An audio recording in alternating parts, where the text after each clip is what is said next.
Omari Evans appears to be the top priority for Syracuse football.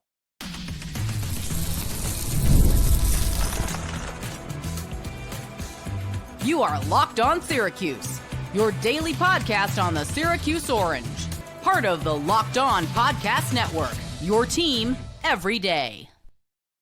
Hello, everyone, and welcome into Locked On Syracuse. I'm Jackson Holzer, and thank you for making us your first listen of every single day here on the Locked On Podcast Network. Your team every day. We are free and available wherever you get your podcasts. And on today's show, we are going over the remaining transfer portal needs for the Orange, all right? Later on in the podcast, I'm going to tell you guys what I think Syracuse has already accomplished. We're going to go over what the Orange need on defense and also on offense. And we're going to begin the podcast going over Omari Evans, the Penn State starting wide receiver currently in the transfer portal. Before we get to everything, this episode's brought to you by FanDuel. From the first whistle to the final drive, FanDuel makes the NFL playoffs even more exciting. Right now, new customers can bet $5 and get $300 in bonus bets if you win your first bet. Visit FanDuel.com to get started.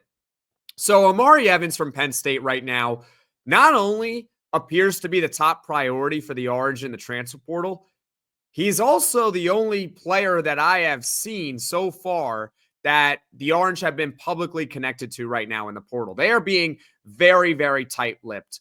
But I'm not going to sit here and tell you that being connected to Omari Evans from Penn State is a bad thing. I think it's actually a really good thing. Now, we talked about him a lot on Thursday night, so I don't want to give you guys any repeat information. But what I will tell you is this. I will update you on this regard. Per 24/7 Sports Syracuse insider Mike McAllister, the Orange did host Omari Evans for a visit. That's great. That's good news. But according to On3, he also visited Texas Tech. And I believe that Tennessee and Washington are also in the mix for Omari Evans, the Penn State wide receiver. And I believe they're going to get visits with him as well. So it's certainly a healthy competition for Omari Evans. And we discussed him in depth last Thursday. So I invite you all who are watching and listening to this podcast who might have missed that one. Feel free at the end of this podcast to go check that one out if you want to learn more about Omari Evans. But I will give you the Cliff Notes version of him. He is a field-stretching wide receiver who I think could really help Syracuse's offense. More importantly, in my opinion, he could really help a young quarterback because Syracuse football is going to have a young quarterback in 2025. Whether it's going to be Ricky Collins, whether it's going to be Jakari Williams, or it's going to be Luke Carney or Rich Bellin, there's going to be a young quarterback starting for the Orange in 2025. So how he would help a young quarterback exactly? Well, here's the thing. A, he's a deep threat. So if he gets open, he gets open. That's amazing. But even when he doesn't get open, defenses are forced to respect his speed because you don't want to let up a 75-yard touchdown. So because you have that safety dropping back, what happens? Well, that means it's going to open up underneath just a little bit more. And Syracuse has a good number of pass catchers. Jamie Tremble, Aronde Gadsden's replacement, right? You also got Darryl Gill and plenty of other wide receivers. It can also help the run game as well. So overall, I think getting Omari Evans would be terrific for Syracuse football. And right now, he appears to be their top priority in the transfer portal. Now, they don't necessarily need him, but certainly they could use him. And that leads me to this. I don't think that wide receiver is a big need for the Orange in the transfer portal. Could they use one? Sure. You can never have enough weapons, but it more comes down to if the talent is right and the fit is right, then sure, go after a wide receiver like Omari Evans. But if Syracuse were to miss out on Evans, I'm not going to sit here on the podcast and complain to you all that this is a big miss for the Orange. It's a luxury. If they can get him, it would be great. He could certainly help. But if they don't get him, Syracuse has a number of wide receivers who are really talented on the roster. I would say the wide receiver room is one of the stronger units right now of Syracuse football. All right, so wide receiver is not necessarily a big need, but Omari Evans would certainly be great if they can get him. As far as what they need on offense, this is the only need. Offensive line. They just have to figure it out. I have said it so many times here on the podcast. Now, After missing out on Rotrell Perry, the Central Connecticut tackle, to Maryland, he went to Maryland ultimately, Syracuse hasn't been publicly connected to any other lineman in the portal, but that doesn't mean that they aren't going to go after another lineman. And here's why I say this, because to Syracuse's credit, they have added one offensive lineman in the portal. They got Alabama tackle Naquil Betran. That was a nice get for them, and I think he's going to be a starter for the Orange this upcoming season. Having said that, even after they got Naquil Betran, they were still publicly linked to two other tackles. Miles McVay, another Alabama tackle, he was supposed to visit even after Naquil Betran had committed. But ultimately, he decided to commit to North Carolina before ever going on that visit. And Rotrell Perry, they had been connected to all this time, and he finally made a decision to go to Maryland. So Syracuse football has gone after offensive linemen even after Naquil Betran signing with Syracuse. All right, so I think that they are going to go after another offensive lineman, which is a good thing because I think they really need one, in my opinion. And I think it's one of two things going on right now. All right, I want to be clear. I think this, A, they are working behind the scenes on getting an offensive lineman, but we just don't know about it yet. It's not public information. Or B, maybe they're not going after an offensive lineman right now. They're simply being patient, and they're going to potentially wait until the spring. That could happen as well. If Syracuse football does not fill all of its objectives, it does not accomplish everything it thinks it needs, they can do it in the spring. The spring portal window runs from April 16th to April 25th. So that's another 10 days for players all around college football to enter the portal once again. So if I'm Syracuse, my guess is what Syracuse is doing with their offensive line. They're either going after someone and we just don't know about it, or they're going to wait. They're going to wait potentially till the spring. The bottom line is that they need to add at least one more starting offensive lineman in the portal. Just one more. That's all I am asking for. And let me know in the comment section below your thoughts on how many you think they need, or even if you think, do they need an offensive lineman? I'd love to hear from you in the comment section below. As far as the status of their two starting guards from last season, Mark Petrie and Jacob Bradford, if you recall, when we had on Mike McAllister on the podcast a couple of weeks ago, he said he thinks that they are eligible to return due to the Diego Pavia ruling, but we haven't heard anything from the school yet as to whether or not they will or will not be back. So hopefully those guys do decide to come back if they can come back. But that would certainly also help Syracuse's offensive line. So they need to add just one more starting caliber offensive lineman for, I think, myself and maybe for you to feel good about, or to feel better, I guess, about Syracuse's offensive line heading into next season. All right. So the big needs on offense, well, it's really just the offensive line, but if they can get Omari Evans from Penn State, that would be terrific as well. Let me know your thoughts in the comment section below. What do you think Syracuse football needs on offense? I would love to hear what you have to say regarding that, because coming up, we're going to switch gears to the defensive side of the ball and talk about what Syracuse needs on that front. So stick with me here on Locked On Syracuse. This message is brought to you by Prizepicks, the place to get real money sports action. With over 10 million members and billions in winnings, Prizepicks has changed the game in daily fantasy sports. Whether it's the playoffs or regular season, Prizepicks has made it easier than ever to win big while enjoying all the football action. Now it's playoff time, and there's no better way to get in on the action than with Prizepicks. Here's how it works. You simply pick more or less on at least two players, and if your picks hit, you could win up to 1,000 times your cash. Yes, that's right. 1,000 times your money just by making a few simple picks. It's fun to predict and easy to play. Plus, with Prizepicks Flex Play, you could still double your money even if one of your picks doesn't hit. And with the app, you get your winnings fast, sometimes in as little as 15 minutes. Ready to run your game this football season? Download the app today and use code LOCKEDONCollege to get $50 instantly after you play your first $5 lineup. That's right. $50 just for playing. Don't wait. Take your game to the next level with Prizepicks. Prizepicks, run your game. Before we continue with Syracuse football transfer portal needs, I just want to shout out all you guys who subscribe to the Locked On Syracuse podcast. Thank you all so much. And folks, if you are watching this podcast on YouTube, be sure to hit that subscribe button if you really enjoy the podcast, because it helps the channel grow and reach all Syracuse Orange fans. Now, earlier we discussed Omari Evans, the wide receiver from Penn State, and also the fact that the Orange could really use an offensive lineman in the transfer portal. Now let's switch gears and talk about the defense. And let me know right now in the comment section below what you think Syracuse needs on defense in the transfer portal, because there are two big needs. And honestly, there is no real preference to me, one or two, because they are both number one moves. They need to make these moves. And the first one I will just mention is linebacker. This offseason, Syracuse football lost a lot of talent at the linebacker position. Marlowe Wax, Justin Barron, out of eligibility. They were both multi-year starters at Syracuse, and at some point in time with the Orange, at least made one all-conference team. That's a big deal to lose two all-ACC defenders.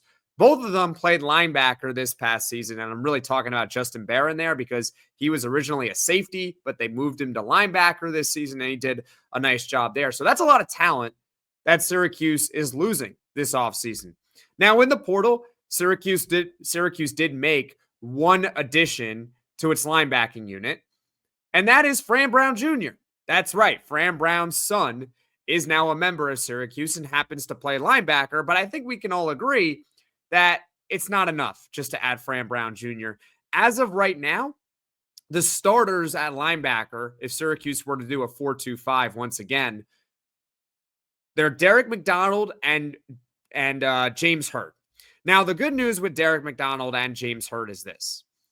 It's not that bad of a foundation, in my opinion, because they've both been starters at some point in time at Syracuse. Derek McDonald started every game for the Orange in 2023. And James Hurd, if you recall, when Marlowe Wax was down with an injury in 2024, he did start a few games before Marlowe Wax eventually returned. So it's not like they have nothing at the linebacker position. They do have some talent there, but they do clearly need to add one more frontline linebacker in the transfer portal. And Syracuse football, they seem to understand this because they have targeted multiple linebackers in the transfer portal. They've missed out on them, but they've targeted them. Some of the guys that they targeted and missed out on, A.J. Pena, Riley Wilson, and Elijah Herring. So Syracuse football appears to be at least going after a linebacker, but like I said with the offensive linemen, and when they missed out on those targets, they're either working on something behind the scenes that we're not aware of, or they're simply being patient. Because remember, there's the spring portal window. But overall, I believe that Syracuse football really needs a linebacker in the transfer portal. I'd love to hear from you in the comments section below. And the second position of interest, the second position of need on defense, is defensive back. Yeah, let's talk about it, all right? Clarence Lewis, Elijah Clark, out of eligibility. Let's start there. That's not great. Marcellus Barnes and Jaden Bellamy, two corners. They entered the transfer portal, ultimately went to different destinations. I think Marcellus Barnes, he went to SMU, which Syracuse will play SMU in 2025. So we'll see our old friend Marcellus Barnes and Jaden Bellamy. Correct me if I'm wrong. I believe he went to UCF. All right. So before you all get on me here talking about the young guys, right? I get it. I hear you on the young guys. They still need to add at least one more defensive back. And if you read the tea leaves, again, Syracuse football is targeting a defensive back. They understand this because they've publicly gone after two defensive backs already in the transfer portal. They went after Sasha Garcia. They went after Richard Toney. Those guys committed elsewhere. They missed out on them. But they were supposed to visit, but they ultimately went elsewhere. So Syracuse football right now on defense, they have two big needs. They really need a linebacker, and they really need a defensive back, because when you add up the losses, it's Marlowe Wax, Justin Barron, Clarence Lewis, Elijah Clark, right? Those 4 players right there, I believe at least one point in time made all ACC. That's a lot of production. On top of that, Marcellus Barnes, he entered the portal and left. Same with Jaden Bellamy, entered the portal and left. Those were 2 starting cornerbacks for Syracuse when healthy. So they really need linebacker and defensive back. And the Orange, they have pursued a linebacker and defensive back in the portal. They just haven't landed one yet, except for Fran Brown Jr. So I think they will eventually, but for right now, they still need it. So overall, those are some of the transfer portal objectives. All right, so the big 3 needs: offensive line that we talked about in the first segment, defensive back, linebacker, and oh, by the way, Omari Evans, the Penn State wide receiver. He would be a great get. Not necessarily a need, but would be a great get. Let me know your thoughts in the comment section below, because coming up, we'll talk about what the Orange have already accomplished in the transfer portal. It's not all bad. It's not all bad. They have accomplished a few things in the portal. So stick with me here on Locked On Syracuse. From the first whistle to the final drive, FanDuel makes the NFL playoffs even more exciting. Right now, new customers can bet $5 and get $300 in bonus bets if you win your first bet. That's $300 to keep the action going. The FanDuel app is easy to navigate, and the variety of bets keeps every game exciting. Plus, when you win, you get paid instantly, no waiting around for your winnings. Whether you're betting on your favorite team or just looking to add some extra excitement to the playoffs, FanDuel has you covered. Just visit FanDuel.com to join today and get started with $300 in bonus bets. That's FanDuel.com. Make this playoff season unforgettable with FanDuel, an official sportsbook partner of the NFL. Thank you for making Locked On Syracuse your first listen of every single day here on the Locked On Podcast Network, your team every day. I'm Jackson Holzer, and now let's go over what Syracuse football has already accomplished in the transfer portal. So first and foremost, they got themselves a quarterback that, in my opinion, he is boom or bust. He doesn't necessarily provide a lot of certainty for the Orange in 2025, but at minimum, he can compete for the starting job, and that is Ricky Collins from LSU. And I highly doubt that the Orange are going to go after another quarterback in the transfer portal unless it might be some lower level. Either it's a project or it's someone who they think might be a backup for Syracuse in 2025. And here's why I believe this, all right? I think plan A all along was to get back Kyle McCord. That was plan A. Even if it was just a small chance, that was plan A, to get him back, which I think you and I can agree. If there's any chance you can get back Kyle McCord, you have to take it. You have to give yourself an opportunity, which it was out there, but Kyle McCord, he got the feedback to ultimately go to the NFL and not pursue a 5th year anymore. So that was plan A. What was plan B? Plan B was get a quarterback in the portal, kind of like Ricky Collins, a boom or bust transfer portal quarterback. They did try to go after other quarterbacks. Caden Salter was the big one from Liberty, who ultimately transferred to Colorado. But here's the thing with Caden Salter. He's got one more year of eligibility left, and he has started plenty of games in his collegiate career. There was no way Caden Salter was coming to Syracuse if there was a small chance that Kyle McCord could come back. You know why? Because there's no chance he was going to start over Kyle McCord. So he would waste his final year of eligibility being a backup? I find that hard to believe. And ultimately, he goes to Colorado where he'll be the favorite to start for them next season and play for Deion Sanders. So the Orange tried to go after maybe someone who could provide a little bit more certainty, but because they put all their eggs in on the plan A, let's get Kyle McCord back, they missed out on a guy like Caden Salter. Now, Ricky Collins makes a lot of sense when you're trying to get Kyle McCord back. And the reason is because Ricky Collins has 3 more years of eligibility remaining. So in the unlikely event that Kyle McCord would have come back, If that were to have happened, then Ricky Collins could sit 1 year and still have 2 more years of eligibility remaining.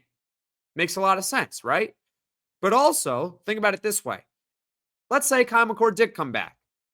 Ricky Collins would compete for the backup job in 2025. And if he had won the backup job in 2025, he would have probably just been the starter in 2026. I don't think the Orange were going to go after a portal quarterback in 2026 because Kyle ultimately decided I'm just going to go to the NFL. It moved up the timeline where they're going to have a quarterback competition in all likelihood between Ricky Collins, Jakari Williams, Luke Carney, and Rich Bellin. So that is a long way of me saying that the Orange are done at quarterback. They got themselves Ricky Collins from LSU, a former 4-star in 2023, and hopefully it'd be great if he could live up to the hype.